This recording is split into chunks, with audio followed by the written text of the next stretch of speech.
လောကမှာကောင်းတာလုပ်တဲ့ပုဂ္ဂိုလ်ဟာအနှောင့်အယှက်တွေတွေ့ရတတ်တာများတယ်ပေါ့သစ်ပင်များဟာတခြားသစ်ပင်နဲ့ပိုပြီးတော့မြင့်လို့ရှိရင်လေတိုက်တာပိုးခံရတယ်လို့လောကရဲ့အလယ်မှာမြတ်စွာဘုရားလွန်ထင်ပေါ်ကြော်ကြားတော့စိတ်ကောင်းနှလုံးကောင်းမရှိတဲ့ပုဂ္ဂိုလ်ရဲ့မလုံမုန်းထားပြောဆိုမှုကိုခံရဆုံးပဲလို့ဒီလိုဆိုအောင်အဲ့တော့တမန်ပုဂ္ဂိုလ်တွေခံရတာဘာ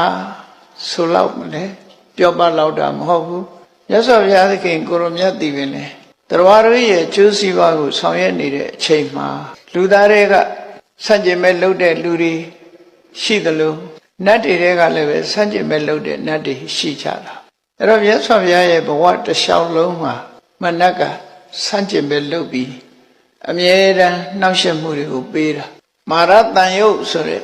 မှတ်တမ်းတင်ထားတဲ့တန်ယုဒနိကေလကျမ်းတစ်ကျမ်းမှာ25တုတ်ကိုမှတ်တမ်းတင်ထားတာဒီတဲ့ပို့ပြီးတော့လည်းရှိနိုင်တယ်ပေါ့နော်